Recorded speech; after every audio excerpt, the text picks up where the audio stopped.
ಸಭೆಯಲ್ಲಿ ಬಿಜೆಪಿಯವರು ತನ್ನ ಅಸ್ತಿತ್ವವನ್ನು ಕಳ್ಕೊಳ್ತಾ ಇದ್ದೀವಿ ಅಂಥೇಳಿ ಬಿಜೆಪಿಯವರು JDS ಅವ್ರಿಗೆ ಎಲ್ಲ ಸತ್ಯ ಗೊತ್ತಿದ್ರು ಕೂಡ ಇದೊಂದು ದೊಡ್ಡ ಡ್ರಾಮಾ ಮಾಡ್ತಾ ಇದ್ದಾರೆ.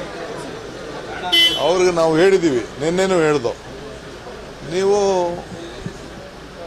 ಒಂದು ನೋಟಿಸ್ ಕೊಡಿ, ನಾಗೇಂದ್ರನ್ನು ಯಾಕೆ ತೆಗಿಬೇಕು, ನೀವು ಕನ್ವಿನ್ಸ್ ಮಾಡಿ ನಮಗೆ, ನಾವು ಉತ್ತರ ಕೊಡ್ತೀವಿ ನಾಗೇಂದ್ರ ಯಾಕೆ ಬಂದ ಅಂತೇಳಿ.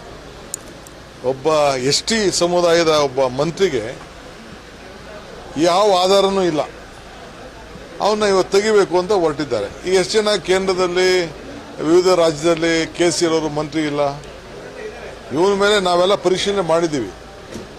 ED ಇವರು ಏನು ಸಲ್ಲಿಸಿದ್ದಾರೆ ಅಲ್ಲೂ ಕೂಡ ನೇರವಾಗಿ ಇವನ ಪಾತ್ರ ಏನು ಇದೆ ಅಂತ ಅಂದ್ಬಿಟ್ಟು ಎಲ್ಲೂ ಕೂಡ ಇಲ್ಲ.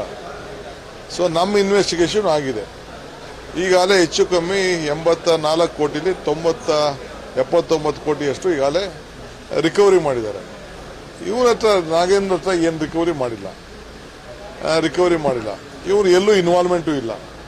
ಸೊ ನಾವೆಲ್ಲ ನೋಡಿ 2 ವರ್ಷ ಅದನ್ನು ರಾಜೀನಾಮೆ ಕೊಟ್ಟು 2 ವರ್ಷ ಆಯಿತು. ಆತನಿಗೆ ಒಬ್ಬ ದಲಿತನಿಗೆ ನಾಯಕನಿಗೆ ಅನ್ಯಾಯ ಆಗಿದೆ ಅಂತೇಳಿ ನಾವು ಮತ್ತೆ ಅವ್ರಿಗೆ ಅವಕಾಶವನ್ನು ನಾವು ಮಾಡಿಕೊಟ್ಟಿದ್ದೀವಿ. ಇವರು ಬೇಕಾದವರು ಅವನ ಬಗ್ಗೆ ಆರೋಪ ಇತ್ತು ಅಂದರೆ ನೋಟಿಸ್ ಕೊಟ್ಬಿಟ್ಟು ಚರ್ಚೆ ಮಾಡಲಿ.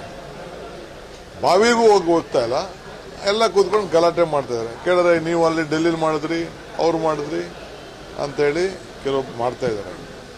ಸೊ ನಾವು ಅದಕ್ಕೆ ನಮಗೆ ಆದಂಥ ನಾವು ತಾಳ್ಮೆಯಿಂದ ನಾವು ಇದನ್ನು ನೋಡ್ತಾ ಇದ್ದೀವಿ. ಸೊ ಇವ್ರದ್ದು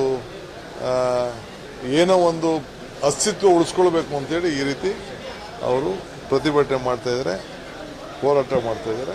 ಇಲ್ಲಿ ಅವ್ರು ಏನು ಬೇಕಾದ್ರೂ ಮಾಡಲಿ, ಬಟ್ ಅದು ಅವ್ರು ಮಾಡ್ತಾ ಇರೋದು ಅವ್ರಿಗೆ ಅದ್ರ ವೀಕ್ನೆಸ್ಸು ಗೊತ್ತಿದೆ. ಸೊ ವಾಪಸ್ ಹೆಂಗೆ ಅಂದ್ಬಿಟ್ಟು ನಮಗೆ ಮೇಲೆ ಡೆಲ್ಲಿಯಿಂದ ಬಂದುಬಿಟ್ಟಿದೆ, ನಮಗೆ ಮೇಲೆ ಹೇಳ್ಬಿಟ್ಟವ್ರೆ, ನಮಗೆ ನಡೆಯೋಕ್ಕೆ ಬಿಡಬೇಡಿ ಅಂತ ಹೇಳ್ಬಿಟ್ಟವ್ರೆ, ನಮ್ಮ ಪಾರ್ಲಿಮೆಂಟ್ ನಡೆಯೋಕ್ಕೆ ಬಿಡಲಿಲ್ಲ, ಅದಕ್ಕೆ ನೀವು ನಡೆಯೋಕ್ಕೆ ಬಿಡಬೇಡಿ ಅಂತ ಹೇಳಿದ್ದಾರೆ ಅಂತ ಮಾಡ್ತಾಯಿದ್ದಾರೆ. ಇಷ್ಟೇ.